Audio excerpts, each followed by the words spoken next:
Hello and welcome to my podcast, Off the Rails, with me, Claire. And today I have Pippa with me, who I will introduce shortly. So this is my podcast, episode 25. I haven't done one in a while. So today, no pressure, Pippa, but we're back and recording. So I predict that this is going to be a good one.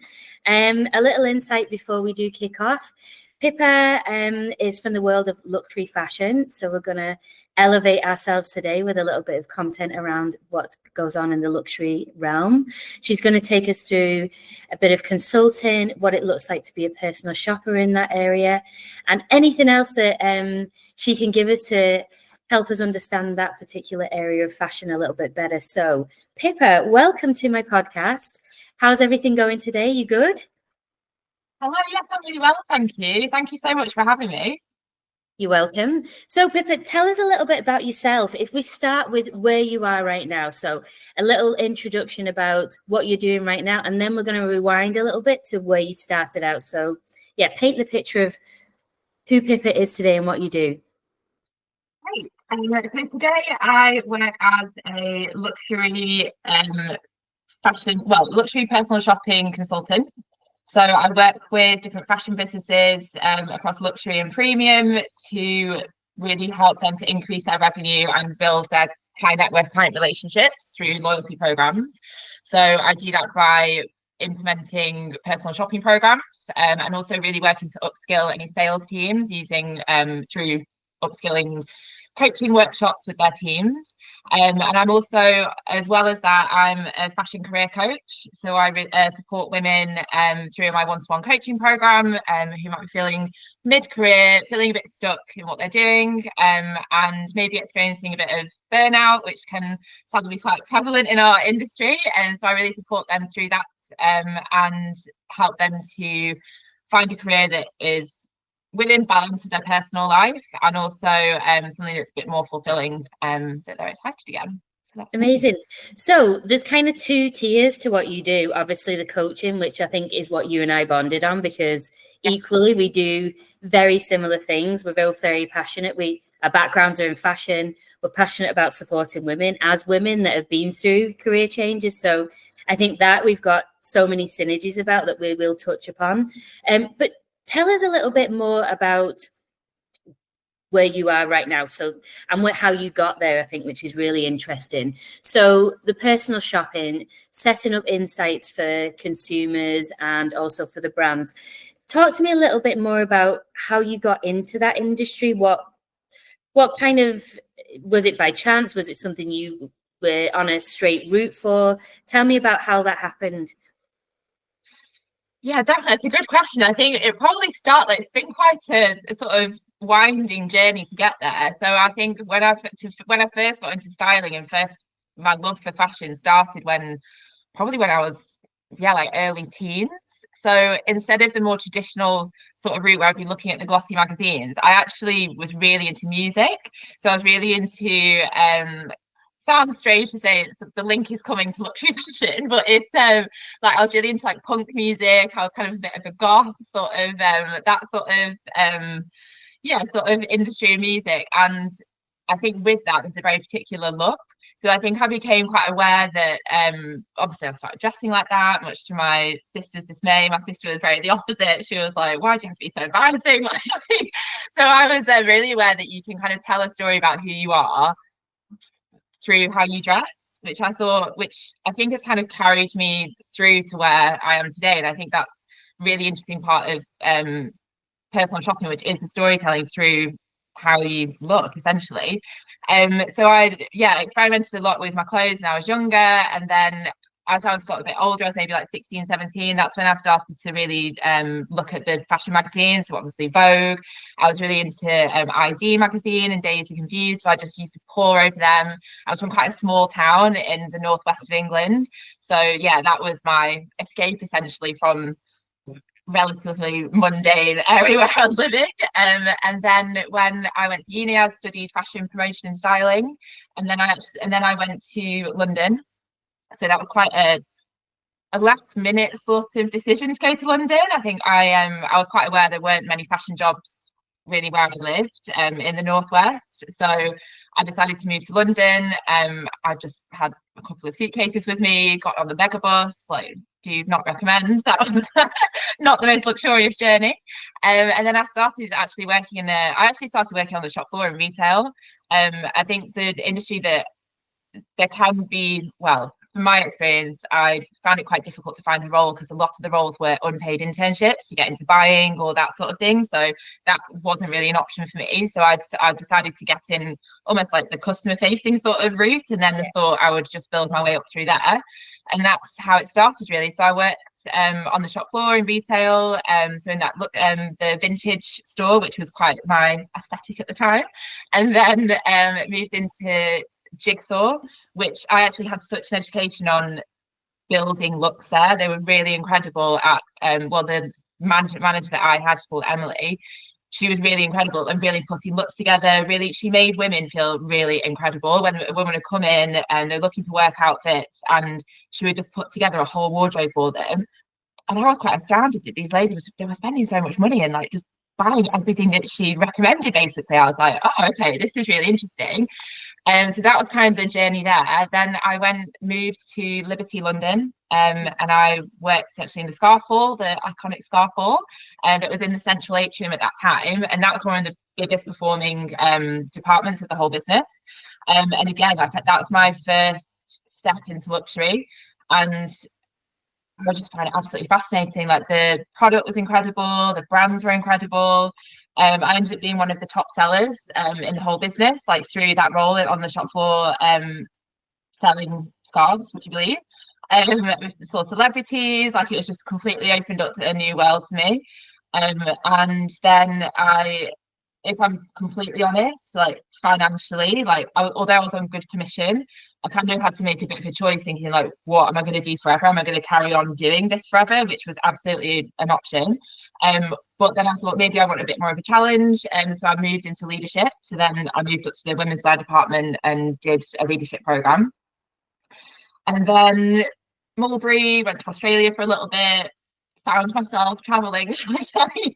And then I came back to the UK, and then I actually secured a women's wear leadership role at Matches. So that was interesting because that was my first entry into e-commerce. So right. I worked in the Marylebone store, and we used to work on, like, it's almost like a showroom sort of setup. So we used to host appointments in the store, so I'd host appointments alongside the team, and then also serve them online. So that was really interesting. And then from there, I got asked to go to Net-a-Porter, where I led the personal shopping team, the international region. So that covered UK, Europe, rest of the world, and Middle East for 4 years. And then Matches after that as personal shopping manager. And then sadly, Matches came to a close last year. And since then, that's when I started my consulting business, and I've been working with brands one-to-one since then. Wow. Okay, that whistle stop tour. I think what I kind of get from that is, so you started with the love of your own personal influence through fashion. So, you know, something spoke to you of an expression of how you dress is an expression of how you can portray yourself to the outside world, basically. And I think that core message that you found in your younger self has always been kind of the common thread through everything that you've done, even to today. It's like, how does something in fashion make you feel? So you've kind of always had that and adapted through either being in front of a customer or on the opposite side of a customer, or even now within coaching. It's how do you help somebody feel a certain way within the industry, within your scope? So I think there's always something that kind of brings us back to something that makes us feel good about ourselves. And then, like any good person, how do you put that feel good factor to somebody else or to, good use? And you mentioned, like, I think you said Emily, a manager that you had, am I right? Yeah. In one of your earliest jobs. I think there is something that somewhere in your early progression, someone or something that happens that really kind of cements, this is where I'm supposed to be. You either take that example or something, something you've seen or heard by somebody that really kind of clicks and it's like, yes, this is where I belong, and that person is really kind of locked in how you can make somebody else feel. And I think especially in the job you're doing, or have done, sorry, in the past, and you've developed since then, how that can make other people feel, and return how it's made you feel. You feel good about helping somebody else through the love of fashion. Tell me a little bit. Definitely. I think sorry, no, I was just gonna say as well, it just made me think back, like when I was younger, I was actually quite a shy child, and I think I can be quite shy now, and like I've done a lot of work obviously through coaching to build that confidence, which is what I help other women do now, and I find really rewarding. But I think I actually find clothes a way that if you are quite shy, then like you almost, it speaks when, like, what your clothes do, like they speak when you might not have the confidence to say that. I don't know if that makes sense, but I think it's just a way of communicating to everybody who you are without having to speak, which I found that quite interesting. And also, like you said, like when working with clients, you can really see that when a client, what they put on, and even yourself, like if you're feeling what you put on can really change how you present yourself and how you feel, like build that confidence. So if you're having an important meeting, putting on that, I don't know, it might be a cliche, but putting on that like power suit or like whatever that version is for you, it really does change like how you hold yourself, how you present yourself. And I think that's so interesting and just so important for people to feel that confidence. And I think it's really powerful to do that through clothes. Yeah, I think it's almost like a layer of armor.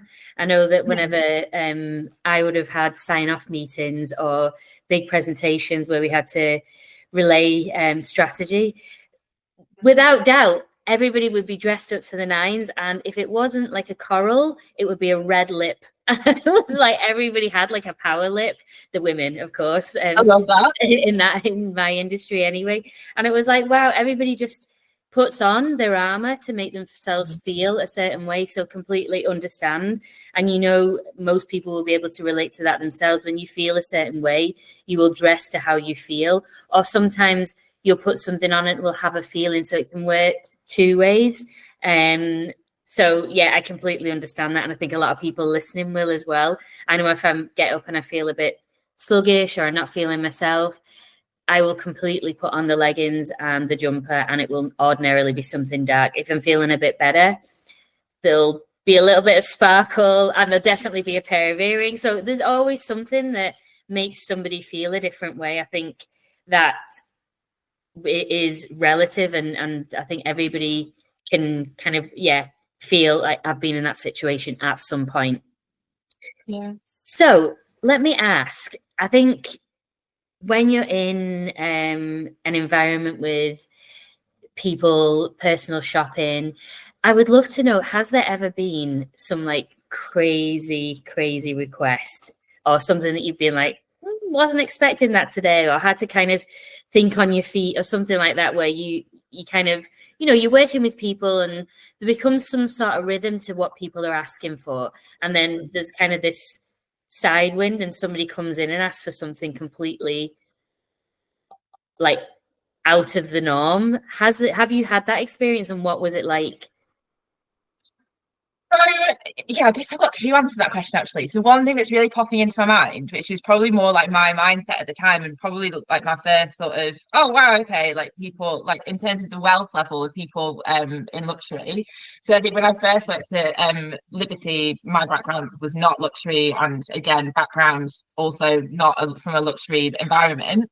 And I remember it was raining once, and a lady just popped in, and she's like, oh, I just need an umbrella really quickly. And I was like, okay, we've got these umbrellas, blah, blah, blah. And then she ended up taking one that was £500, and she just bought it like that. And I was like, okay, great. I mean, great for me. And like, also like, great. So but I was quite surprised about that. They just didn't think an island, just went out again, hopped in a taxi, and then went away. I was like, okay, what a fabulous lady. And then another time, so that was probably my first time, and it started to show me the levels of wealth and that sort of high net worth client. And then I think actually over lockdown, so this wasn't my client, I was a leader at the time in the personal shopping team, but I thought that was quite an interesting time, the beginning of lockdown, because we were actually really successful in the personal shopping team at that point because we were looking after super wealthy clients, and everyone was locked down, they couldn't go out, and the normal sort of lifestyle for a very high net worth client was a lot of the very top tier had private jets, like they were spending a lot of money just on a general lifestyle, traveling, parties, clothes, and they weren't doing any of that. So there was one lady I remember, she spent nearly £20,000 just on pajamas and skincare in one order. And again, I was like, wow, this is it's just really incredible. So I think that was quite, and I found that something that really sticks out in my mind. And then in terms of the more like crazy sort of requests, there was actually a lady who, she's actually a celebrity, so I'm sorry to say the name, but she was hosting a party, and she decided that she wanted to be a butterfly, so that she wanted to look like a butterfly. So then a personal shopper had to put together an outfit to dress her as a butterfly for that party. I mean, it was a great outfit. It definitely fit the brief, but just quite some quite out there requests. I mean, there's quite a lot, to be honest. But I think that's what makes it really exciting, because it's quite a creative role, I would say. I'm also like not judging. I think everyone can be who they want to be. So I think like it's people can do whatever they want with their lives. So I think almost a bit of running with it and then not judging and having a bit of fun with it. I think that's really important. So they're the ones that come to mind, I think. Completely. I think though, it does take time depending on your background as well, being launched into that arena of completely different wealth standards and what somebody can spend £500 on an umbrella would be, somebody's golden ticket to paying their rent and all of their bills for a month. So the comparison is so wild. However, like you say, you're in this area where that is the norm. So you have to put that head on and respect that, okay, well, this level of expenditure is normal to these people in this area. So it's crazy when you hear from the outside in, but I know when you're obviously working in that area day by day by day, it just becomes a different switch that gets turned on, and you become, I guess, quite a fay with it, I suppose. And when you're working with like celebrities as well, that's something that again could feel so intimidating to a lot of people.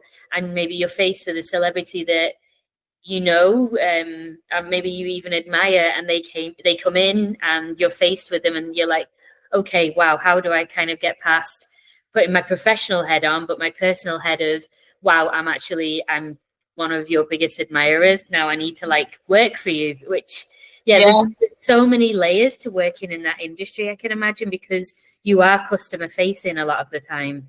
I would imagine a lot of stories.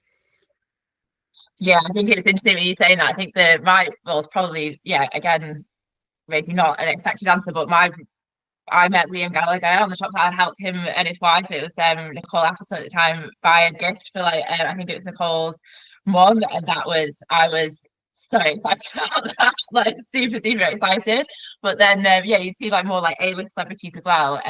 But I also think, going back to the wealth sort of thing, I think there can be a misconception where, well, maybe not misconception, but I think so many of the clients, like, they're just the loveliest people as well. Like, they might have this wealth, but they're super generous. Like, they're just lovely people. They're just normal people at the end of the day. Like, it's not they'll have conversations. You'll have like a dinner, do like a client event, and they're talking about their kids, talking about work. Like, they'll work really hard. I think a lot of it, it's not. I mean, obviously there are people who have, they're like wealthy families, but a lot of the women or clients, like, they work super hard. They build businesses. They're just really incredible, like, women who have, obviously, yes, they have this level of wealth, but they've worked super hard. They're super smart, and they're also really lovely to look after. So I think it's a great area to work in. And I think that comes back to the excuse me, the coaching side of things as well. Like, everybody experiences financial statuses in different ways. So for example, generational wealth, or people that have really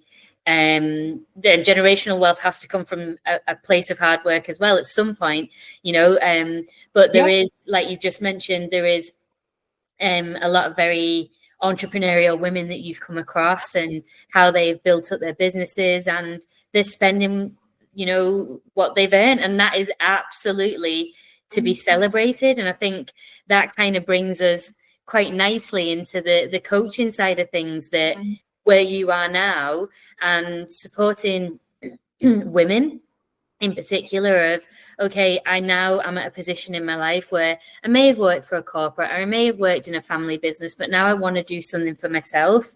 Have you experienced, any big changes with any clients that they've gone from, maybe, for example, a corporate into something that they've wanted to do themselves? What does that look like? And I think it's probably good for listeners to hear, how you work with your clients, and if there's any examples that you can give us, with obviously the confidentiality of your clients. Yeah, of course.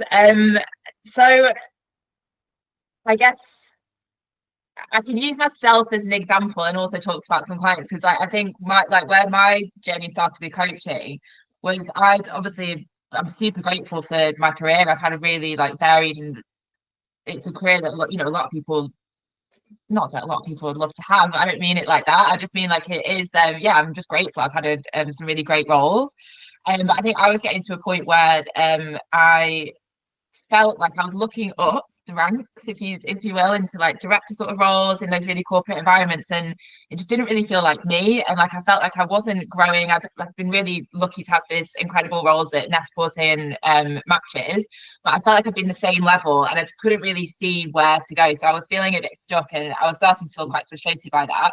So obviously Matches closing was quite unexpected, but I had started my executive coaching master's level course just before that all happened, and I think through that journey, it made me, we went through values, went through beliefs about, so I really had to work on, right, who am I, essentially what do I really want, what do I need to be present in my work life to be happy and motivated. And then I was actually, when I did that piece of work through my coaching, I measured it up against what I was doing, and there was actually some quite core elements missing. So for me, it was creativity. I think when I first started, there was a lot of creativity. I was doing the styling, but then the leadership, it kind of moved away from that, really. So that was something that was quite missing, and I hadn't really realised it, having not before I'd done this piece of work.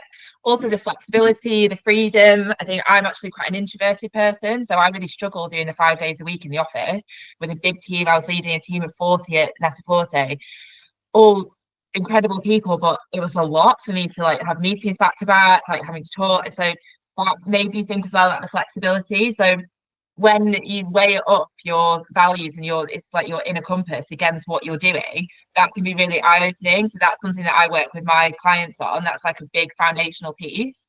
And then also we set goals together at the beginning of our session. So my program is 6 sessions of an hour and a half each session. And before we meet for our first session, I'd ask my clients to complete this self-guided workbook. So it's a question around 30 questions. I would say it takes a couple of weeks to complete, because you find yourself keep going back to it. So it's questions about you, about who your inspirations are, about your past, about your goals, and it really, quite an in-depth, reflective piece of work. And that starts to form. Well, we basically debrief that in our first meeting, and that can be really eye-opening to help clients connect their thoughts, basically, because some people are really into journaling, but a lot of my clients come to on my sessions and they've never really done any of that self-reflection work before. So there's a big foundational piece around working out who you are, working out exactly where you want to, thinking about where you want to go. And then there can be a lot of beliefs attached to that as well, which can be subconscious. So we work then on thinking about all the positive beliefs you have yourself, and then all of the maybe more limiting beliefs that might be holding you back from actually really going after what you want to do. So we go through some activities to work through that and break down those more limiting beliefs. And then that's kind of the first phase, and then we move into really just supporting you to get to where you want to go. So whether that's the accountability, building the action plans, just working on any other, issues that are kind of coming up. So it is quite a tailored sort of bespoke service, because obviously everyone is unique and they are quite different, but I would say they're the two phases. And it's interesting, I think a couple of my clients have had the same journey as me, where they've had a really corporate fashion life. They got to a point where they were actually just really exhausted, just couldn't see the way forward in their current corporate role, and then now they're exploring setting up their own consulting business, which has been really exciting to work with people on, and just working out like what they feel really passionate about, how that can be a profitable business, and then starting to work through that, and then setting up their own dream career, really. And I think the thing that I really resonate with my clients as well, I think there's a lot about that confidence piece, because like I said before, like I struggle with my confidence. I'm still a work in progress, like everybody is. I don't think you just suddenly become like the most confident person overnight. It's a journey, but I think seeing the progress from people, like session after session, I find that so rewarding. It's just it's just a pleasure. Basically, I absolutely love doing it. So yeah, hopefully that answers your question. I think that was I think that's what's nice about obviously coaching is the reward of being able to see somebody actually grow, and you're giving them the framework but letting them creatively get to where they want to be. And I think that's the difference in like maybe a corporate. It's where you need to be and where you need to fit in a room. Whereas when you break out and you want to do something by yourself, of course, there is certain elements that you need to achieve to be financially sound, things like this. But I think in general, you have a lot more creative freedom to really, I think, satisfy those personal needs that you've had to feel a bit more comfortable. And I think especially people, at least the core that I get, and I'm sure you have something similar, it's women from kind of 35 upwards that have had a career of 15, 20 years plus. And it's just like, okay, I think I've spoken to you about this before, where you think, oh yeah, you've got 20 years under your belt, and somewhere close-ish is kind of retirement, but it's not. You're only at 20 years of your career, you're only halfway through if you stay to the state's average. So I think if people do want to, anybody listening to this podcast, anybody that is thinking about, oh, I can't take that move, I can't, I've done this for 20 years, think about where you are at the reality of life, and in a positive way, that you've got another good amount of time to do something that really kind of feeds your soul and makes you really happy, as opposed to I'll just stay where I am. I think that is something that's really key to kind of like push as a positive narrative, that there is an option to change and move. And more often than not, like people think as well that, oh, if I change, it's a completely different career. There will be something that is a common thread between what you're doing right now and what you want to do. It might be in a very different industry, but there will be skills that you've acquired that can carry over. And I think that is something as well. Yeah, absolutely. You work with people or people themselves, like think about what you do right now and what you want to do. And there will be things that you can carry over. It's not about starting from day dot again. You definitely have skills that are transferable. Yeah, definitely. And I also think it's not necessarily about or you might be feeling stuck in your career, but you might not want to set up your own business. It doesn't have to be that journey. And I think it's been really interesting meeting so many a diverse group of women that I've worked with, because there's been a couple of women. It was actually more on the leadership side, so like they were feeling a bit stuck, but there was one client where she was feeling really stuck, and it was more about her leadership style, and she just couldn't. If she was working in quite a male dominated industry, and she was just struggling to find her own or like authentic way of leadership. So we worked through that and then built her confidence around there. And then again, it all goes back to the values, like who you are as a person and how you can bring that into your leadership style, and the confidence. And then also there can be a lot of like team dynamics can also really impact your day to day. You know, you might have a difficult relationship with your boss or like a particular team member, and I think that can like overshadow everything. So you might be feeling a bit stuck and feeling really fed up. But when you start to go into the detail of everything, and then it can also just be pinpointed down to like one or two elements, you actually really like your job overall. But it could be these like couple of elements that then we work through those. So it could be seeing like relationships through a new perspective, like working through like those challenges.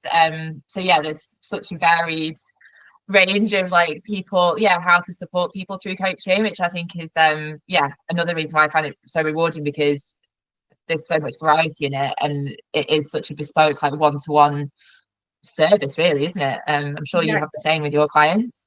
Yeah, completely. I think there's a lot in like you say, I've dealt with a couple of clients as well in a very male dominated arena, and trying to kind of pick themselves out of that and understand, okay, well, when I first entered this particular company, I wasn't like that. They employed me for who I am, at the core of who I am, but somehow along the way I've kind of molded myself to be more like my peers, and that now feels uncomfortable.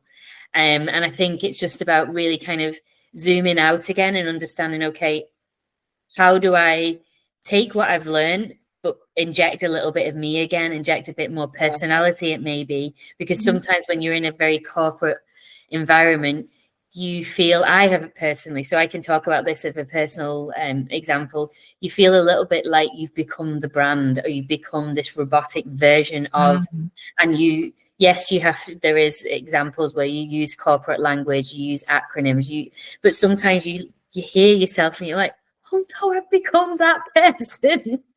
And it's just like you kind of zoom out and you're like, okay, right, I need to just reset. And I think that's what it is. It's not about changing. It's not about going backwards. It's about, okay, I just need to reset. But that takes work, and it takes a lot of kind of being able to look at yourself from a different perspective. And it's not wrong. It's not a bad thing. It's just about, okay, let me zoom out again. And if you think about a lot of elements in your life, whether it's relationship, whether it's diet, whether it's anything, you sometimes get caught up in a certain part of that, and you're like, oh, not liking this right now, let's just come back. So I think when we think too hard about our career, it becomes very overwhelming and we feel like there's no way out. But I think if we take our careers like, not serious, but with a little bit of I don't know, like a different approach where, you know, this is something we can change. This is something that I do with the majority of my time. I wanna make a change with it. I think that's where you kind of then think, okay, this is me that's in the driving seat. I can do something about it. I don't have to continue on this linear approach where I'm just going at a certain pace. So yeah, I think coaching is, I've personally been coached, and now being in the driving seat as a coach, I love it as well. So I get what you mean, the buzz of being able to support people and bring them on the journey, and also how you can see people evolve in a positive way is great. Sometimes watching that penny drop is like, yes, like, I love that moment. Yeah, it's interesting. And I think, it's like you said, and just to kind of build on that, I think it can, when you're feeling stuck for a long time as well, it can almost feel a bit, I don't know, like I've felt like this before, and like clients have said that they have, it almost seems a bit unthinkable that you can actually really love going to work. And I think that can be quite a lonely place to be in, when you're not really enjoying it. You have to go there so much, you're working all these extra hours, particularly because my focus is women in the fashion industry. And I think there's a lot of expectation, there's a lot of pressure, and you can end up working lots of extra hours, and like there is that big expectation on you. But I think it's also taking a step back, as you mentioned, but taking a step back and looking at how you are kind of in control of your own time as well, to a certain extent. So how do you put those boundaries in, and how do you get comfortable and build the confidence to actually maintain those boundaries? Because, you know, people talk a lot about putting the boundaries in, but we can also like break them ourselves. So, you know, like if so you put the boundary in, I'm not going to work after 6 o'clock, and then email comes through, and then you jump on that email, like it's kind of working on like, what is it behind that? What is it that's making you work outside of those hours? Like, and like working through that, and then just bringing a bit more balance in. I think that's I think that's quite an important one as well. I think because having the space to actually have a personal life outside, that can help you like bring the creativity back. Because when you're exhausted, like you can't, I don't know, it's difficult you're running on to have those empty. ideas, isn't it? When so I think that's I think the boundaries thing is something quite important as well. It is. It's incredibly important, and when you crack it, it's great. But it is a big, big task to understand why. Like you're saying, why do you react like that? Is it because it's kind of being drilled into you at the early point of your career? Is it something that is drilled into you from a personal point of view that you must, react, as opposed to, okay, well, it can wait. Nothing. The world isn't going to end because I don't answer this email right now. I had a really great boss at one point of my career where she found it really, really hard not to react to emails at certain times. And she was like, it's just who I am. I cannot help it. So instead of having that reactive and that kind of almost fearful, because it does create a fearful environment of we must be on it all the time, we must be readily available. She used to set her emails on timers. So for her, she was satisfied because she could answer, but to not affect either the supplier or the rest of the team having emails pop up at crazy hours, she would put them on timers for the rest of the day. For the following morning or whatever it may be. So that worked for her because whatever, I don't know what was going on in the background, but she just could not adhere to waiting the next day. She had to send these emails in that moment, but to protect the ripple effect, she would put them on timers. So crazy, really, because she wasn't solving the problem in real time because the email wasn't getting sent, but it was some sort of subconscious that she needed to reply, and that need, otherwise it would just play in her head that there's an email there and it hasn't been replied to. Crazy, but we're all different. We all, but what she did was she took one part of it and minimized then the effect that it would have had if those emails were arriving in other people's inboxes. But that's one thing that I always remember. I was like, wow, that's interesting. I think, it's like interesting about the drivers, isn't it? Like that's something that I work with my clients on, like understanding what those drivers are. Like when you're stressed and you like in that situation, like there's all these different drivers. So for some people that might be people pleasing. So you're doing that, you're replying to that because you want to please that person or there's something there, or it could be about, you want to do everything quickly, like your driver's like a hurry up sort of driver. So I think, it's kind of like pinpointing, like you said, like that, who it is, like who you are as a person and how you like work out a plan based on that as a unique, your unique way of doing it. So you learn a lot from people along the way. And I think when you really think about whether somebody's influenced you in a positive or negative way, there's still a learning from it. That either the positive you take forward and you adapt and it's something that you carry into your own practice, or it's negative and you're like, well, I'm going to avoid that, or I'm going to learn from it. Why was that person acting in that way? So I think there's learnings in everything. In the moment you think, no, that's an absolute outright not my type of way of working. But if you really go back and you understand it as a coach or as a client, it's like there was something in that. There was something deeper as to why that person or persons were acting in a certain way. So I think it's so interesting, the whole human, really. Completely. So tell me a little bit about what's next for you.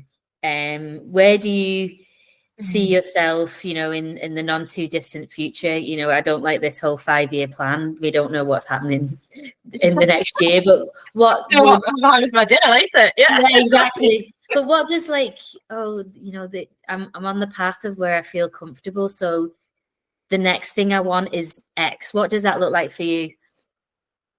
That's a good question.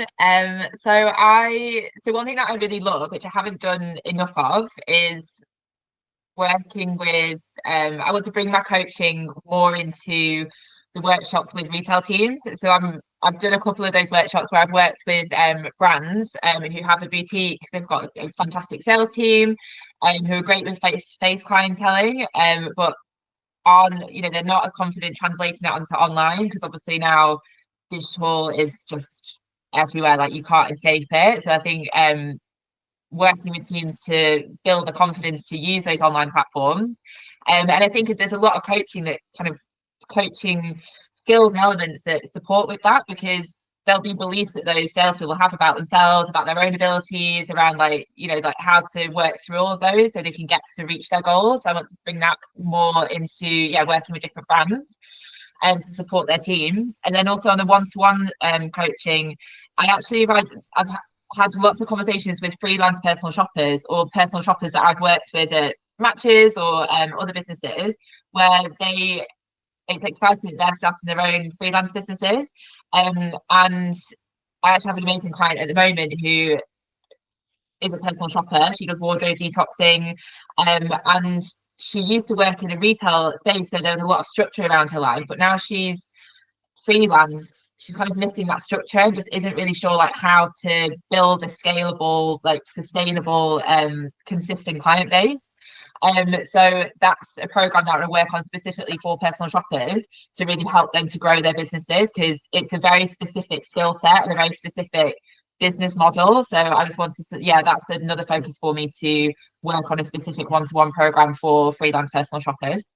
Nice. I love that that statement as well, wardrobe detoxing. I think that must be such a rewarding position to be in. I know that I've had a good detox of my wardrobe recently, and how it makes you feel is just next level. It's great. I just flat out unvinted, like, don't wear that anymore. That doesn't fit. That's not who I am anymore.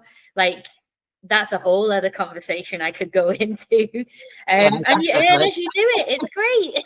So wardrobe. If anybody just like that service, I've definitely got a few people I can recommend you to. So just it's reach great. out. I'm all for that. It literally does do wonders, not only for space around the house, but here in your head. I'm pointing to the school right now. It really does make a difference. Oh, completely. And if you can make space in your wardrobe for something new, who doesn't like that? You to build up your wardrobe again. So it's a cycle. Oh, Pippa, it's been so nice speaking to you today. So what I'm going to do when this goes live, everybody that's listening, I will link Pippa's socials, so you can get in touch directly. If you like anything that we've discussed today, please give us a like and a subscribe. If you want to get in touch with Pippa for working with her as a coach, any further questions on luxury, then I will point you in her direction. But Pippa, it's been a pleasure. Thank you. And I hope to speak to you soon. Thank you so much for having me. It's been such a pleasure. Thank you. You're welcome. Thanks, Pippa.